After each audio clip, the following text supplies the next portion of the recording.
Sexual পারফরমেন্সের position oral sex হতে পারে, অ্যানাল সেক্স হতে পারে, সুখী sexual life, proper way sexual intercourse অথবা পারফরমেন্সের জন্য ন্যাচারাল ওয়েতে সেক্সুয়াল পারফরমেন্সটা করার সবচেয়ে বেশি সেফ। আসসালামু আলাইকুম, doctor Khaleda Idi, regenerative and biological medicine specialist. কথা বলছি Anwar Khan modern diagnostic centre, Banani.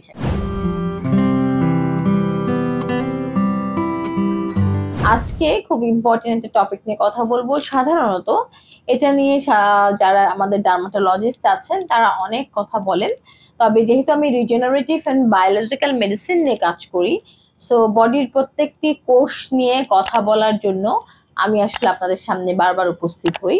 কারণ বডির কোষ যতক্ষণ পর্যন্ত ভালো থাকবে, সেটা এক্সটার্নাল ডিজিজ হোক, ইন্টারনাল ডিজিজ হোক, ইট মিনস যেটা চর্ম যৌন রোগ বিশেষজ্ঞ ডাক্তারের যেই স্পেশালিটি সেটা হোক, অথবা মেডিসিন রিলেটেড যে প্রবলেম সেটা হোক, সব ক্ষেত্রেই কিন্তু এই নলেজ গুলো পেশেন্টদের থাকা উচিত। সো কথা বলবো সেক্সুয়াল ডিসফাংশন নিয়ে, যেহেতু অনেক ভিডিওস আছে, কথা বলবো সেক্সুয়াল ডিজিজ নিয়ে বা সেক্সুয়াল ট্রান্সমিটেড ডিজিজ নিয়ে। সেক্সুয়াল ট্রান্সমিটেড ডিজিজ নিয়ে অনেকের অনেক ধরনের প্রশ্ন আছে, অনেকে ভয় পান। অনেক কাপলের মধ্যে কি কি আছে সেক্সুয়াল ট্রান্সমিটেড ডিজিজ আমরা মোটামুটি সবাই জানি। এইচআইভি আছে, ক্ল্যামাইডা আছে, এছাড়া বিভিন্ন ধরনের ইনফেকশন আছে। ভিডিআরএল টেস্টের মাধ্যমে আমরা এটা বুঝতে পারি। এই ধরনের যে রোগগুলো আছে যেগুলো sexual transmitted disease, syphilis, gonorrhoea, তো এগুলোর জন্য আমাদের অবশ্যই প্রিভেনশন নেওয়াটা খুবই জরুরি। প্রিভেনশনের প্রথম অবস্থায় যদি একটা কাপলের মধ্যে যে কোনো একজন পার্টনারের, সেটা পুরুষ পার্টনার অথবা মহিলা পার্টনার, এই ধরনের ডিজিজ ধরা পড়ে, তাদেরকে অবশ্যই প্রপার ব্যারিয়ার মেথড ইউজ করতে হবে এবং দুজনকে একত্রে ট্রিটমেন্ট করতে হবে। এটা কিন্তু খুবই জরুরি। এটা অনেক সময় দেখা যায় না হলে অন্য পার্টনারকে এফেক্ট করতে পারে এবং এটাই স্বাভাবিক।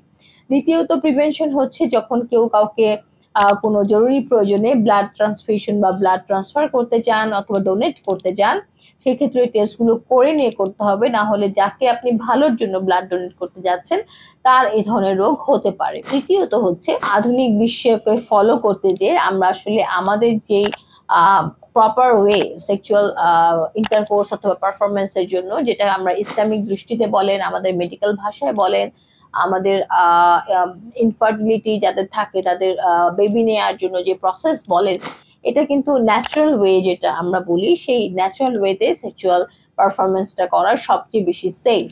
বিভিন্নভাবে আমরা সেক্সুয়াল পারফরমেন্সের পজিশন সম্পর্কে জানি। ওরাল সেক্স হতে পারে, অ্যানাল সেক্স হতে পারে। তো এগুলোর ক্ষেত্রে আসলে অনেক সময় অনেক ধরনের ডিজিজ, যেরকম অনেক সময় লোকাল ইনফেকশন অথবা সিস্টেমিক ইনফেকশন হয়ে যেতে পারে। সো এই ক্ষেত্রে আমাদেরকে সাবধান থাকতে হবে।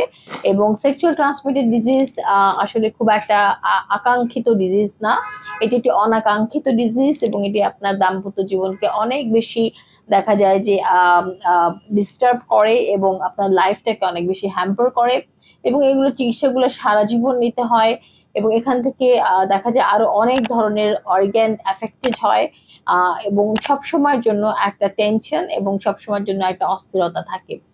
সেক্সুয়াল ট্রান্সমিটেড ডিজিজ প্রিভেন্ট করার জন্য যে প্রসেসগুলো বললাম, এগুলো যদি আপনারা ফলো করেন তাহলে অবশ্যই আপনারা সুস্থ থাকবেন এবং এটি সুখী সেক্সুয়াল লাইফ লিড করতে পারবেন। ধন্যবাদ।